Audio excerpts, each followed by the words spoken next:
ठुमिका ठुमुका ढोलिया बाजैया आंगने उठै सोहर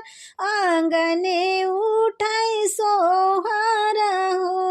बहिनी पियाजी कै पाली चिरैया बिरही बोलिया बोलै बिरही बोलिया बोलाई हो बहिनी पियाजी कै पाली चिरैया बिरही बोलिया बोलाई हो सासू जे सोवैवा सरावा तौ रंदी आंगनवा तौ नंदी आंगनवा हो अरे सासू जे सोवैवा सरावा तौ नंदी आंगनवा हो बहिनी रानी सोवै से जियाया केले डरया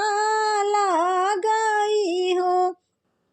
बहिनी रानी सोवै से जियाया केले डरिया लागई हो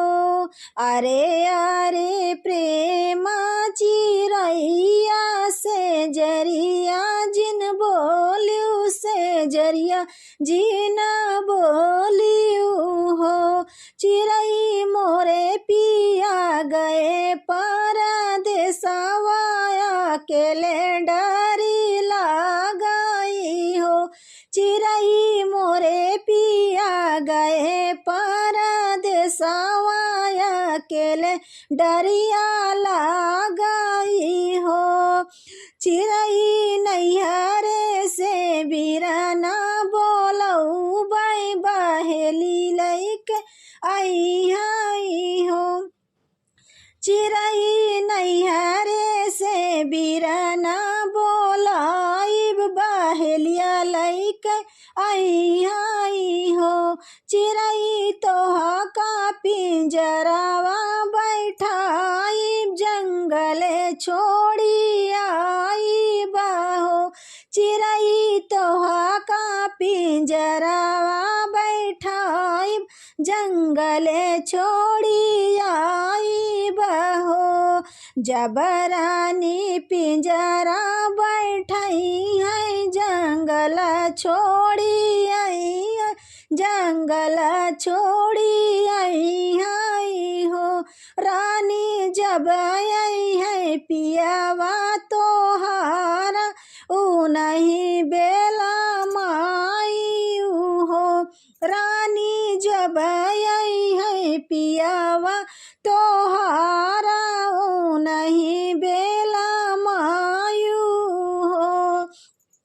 जब चिरई पिया बेला मैबू जंगले बीचे रोकबू जंगले बीच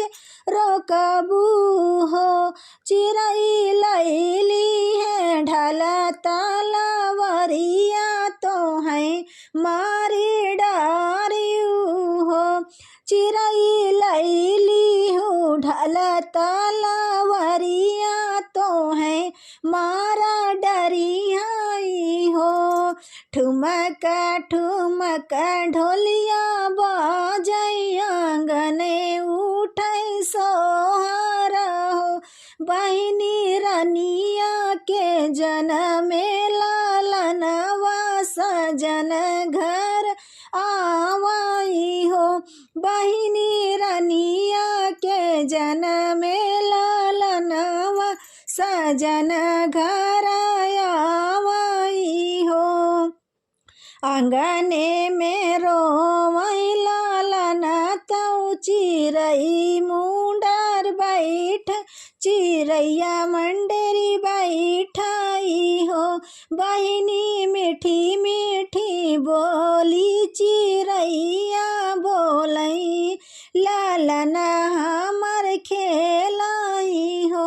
बहिनी मीठी मीठी बोलिया बोलई चिरैया लालन मोरे खेला